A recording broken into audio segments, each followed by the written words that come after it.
நேயர்கள் அனைவருக்கும் வணக்கம். இன்னைக்கு நம்ம குருவோட காரகத்துவம் பற்றி பார்க்க போகிறோம்.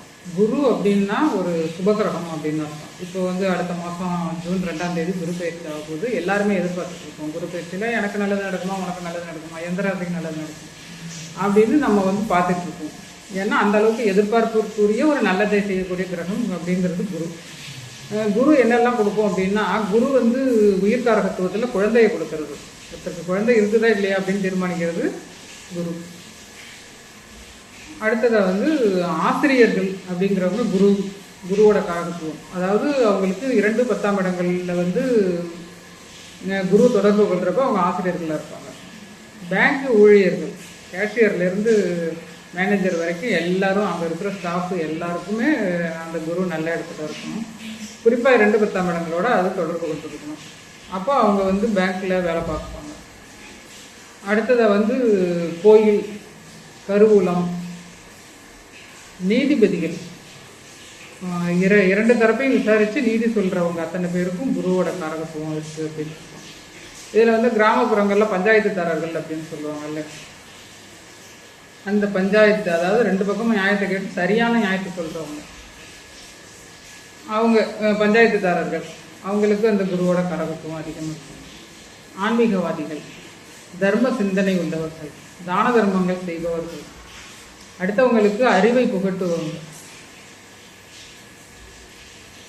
அதாவது நல்லதை மட்டும்தான் சொல்லுவாங்க, தவறான ஒரு வழிநடத்தி செல்ல மாட்டாங்க. அந்த மாதிரி இருக்கிறவங்க அத்தனை பேரும் குருவோட காரகத்துவங்கள்னு வர்றாங்க. நகைக்கடைக்காரர்கள், குறிப்பாக ஒரு ஜாதகத்தில் குரு உச்சம் அப்படிங்கிற ஒரு நிலையில் 2 10ஆம் இடங்களோட அவங்களுக்கு தொடர்பு கொண்டுச்சு அப்படின்னா அவங்க குறிப்பாக நகைக்கடை அதிபர்களாக இருப்பாங்க. நகைக்கடையில் வேலை செய்கிற ஸ்டாஃபு அவங்களுக்கும் அதே ஒரு நிலை தான் இருக்கும். இருந்தாலும் அவங்களுக்கு அந்த லக்ன வலிமைப்படி அவங்க அந்த கடையில் ஸ்டாஃபாக இருப்பாங்க.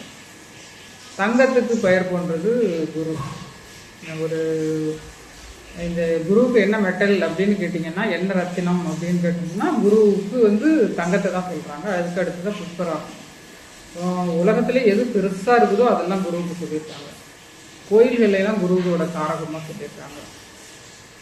யானையை குருவோட காரகமாக சொல்லியிருக்காங்க. திமிங்கலத்தை குருவோட காரகமாக சொல்லியிருக்காங்க. அதனால அந்த குருவோட காரகம் அப்படிங்கிற ஒரு கான்செப்டில் தான் அந்த யானையை கொண்டு போய் அந்த கோயில் வாசல்ல நிறுத்தியிருக்காங்க.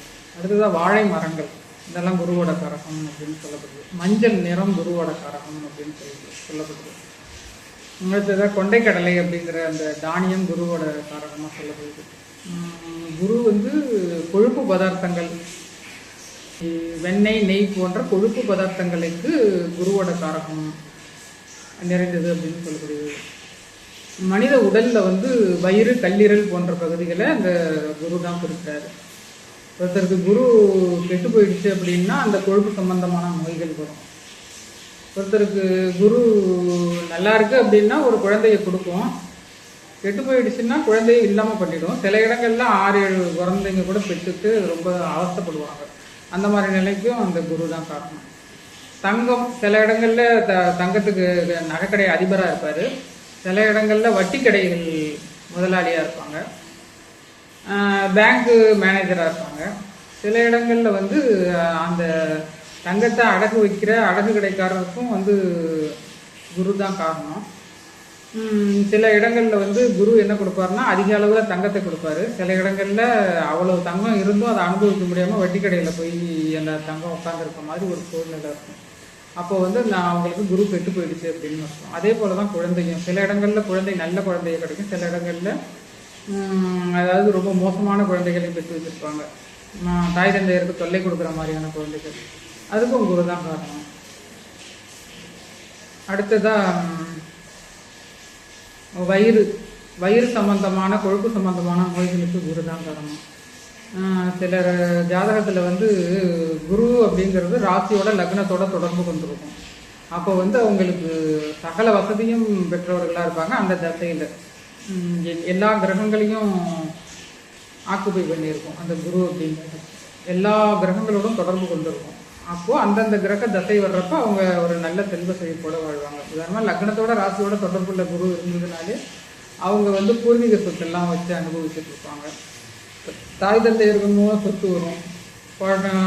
பாட்டி பாட்டனார் அந்த வகையில் வந்து பூர்வீக சொத்துக்கள்லாம் அனுபவிப்பாங்க. இவங்கெல்லாம் ரொம்ப சிரமப்பட்டு சம்பாதிக்கணும் அப்படிங்கிற அவசியம் இல்லை. அவங்க வழியில் சொத்து வரும், அதை வச்சு இவங்க மேனேஜ் பண்ணிப்பாங்க. அந்த மாதிரி சூழ்நிலையில் உள்ளவங்களுக்கு லக்னம் ராசியோட குரு அப்படிங்கிற ஒரு கிரகம் தொடர்பு கொண்டிருக்கும். குரு அப்படின்றது லக்னத்தில் இருக்குது, அந்த மாதிரி தொடர்பு கொண்டிருக்குதுன்னா அவங்க ஒரு நல்ல எண்ணம் கொண்டவர்களாக இருப்பாங்க. எதையும் வந்து ஒரு ஆராய்ந்து ஒரு அடுத்தவங்களுக்கு ஒரு நியாயத்தை சொல்கிற நிலையில் நல்ல கருத்துக்களை கொண்டவர்களாக இருப்பாங்க.